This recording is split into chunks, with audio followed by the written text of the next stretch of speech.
Woo! Hello my friends and little older long lips. So as you guys have known, there are a lot of kinds of English around the world, like American English, Canadian English, British English, Australian English, New Zealand's English, even Filipinos English, and Indians English. But the thing is, in each of these language that are English, so it's kind of like the same thing. There are a lot of differences too, like through its pronunciations and also like through grammar. But in this video, we are going to discuss the differences between American English and British English. So let's hop right onto it. Okay, so let's come to our first point. It's about the vocabulary that are used in both languages. So right over here, we have the list of American words, and over here we have the list of the British words. So let's hop on to some few examples that I'm going to give you. Let's go. So, are 4 simple examples that I can give you about the differences on American English and British English. So, on the first example, in American English we have the word sidewalk, while in British English we have the word pavement. In American English we have the word cookie, while in British English we have the word biscuit. In American English we have the word elevator, while in British English we have the word lift.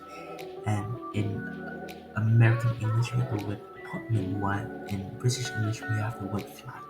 Okay, so let's get to our second point. It's about the differences in the spelling. So in some words, they are going to look like somewhat the same instead of the same though. But if you look closely, you will see a slight differences in how it was written. And here are some examples in American English and British English. So let's go.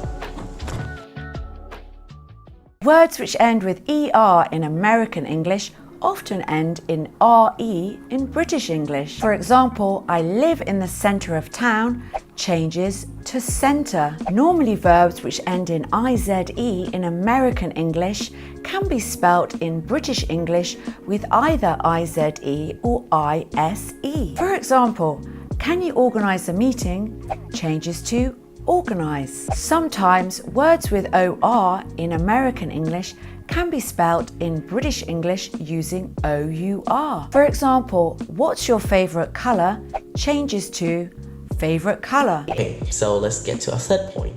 It's about the idioms. So the thing is, there's not too much examples that I can give out right now because like they somewhat use same idioms, but there are still some differences though. Like in American English. Okay, that's just a bloopers. Okay, so in American English.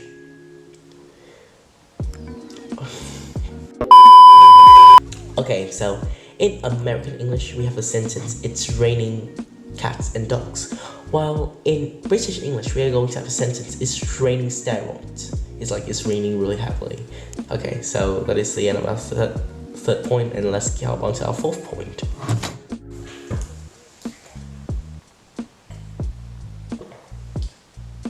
Oh, sorry, didn't see you there. So yes, let's come to our fifth point. It's about the grammar. There are a lot of differences in grammar that I just surprised finding out like right now. So I'm going to give you some examples about the differences in the grammar that are used in American English and British English. So let's go. Okay, sorry, let's do that again. Based on the information given by the British Council Learning Foundation, aside from spelling and vocabulary, there are certain grammar differences between British and American English. For instance, in American English, collective nouns are considered singular. Example, the band is playing. In contrast, collective nouns can be either singular or plural in British English, although the plural form is most often used. Example, the band are playing. The British are also more likely to use formal speech, such as shall, whereas Americans favor the more informal will or should. Americans, however, continue to use gotten as the past participle of get, which the British have long since dropped in favor of got. Needn't, which is commonly used in British English, is rarely, if at all, used in American English. In its place is don't need to. In British English, at is the preposition in relation to time and place. However, in American English, on is used instead of the former and in for the latter. Phew, okay, that was really long, right? So yeah, after 5 of those points, I'm just still surprised that there are a lot of differences between like both English, you know, like it is really connected, but there are still a lot of differences. But yeah, in the end, the differences made it a lot more special, and also like it's a fun thing to study about the language.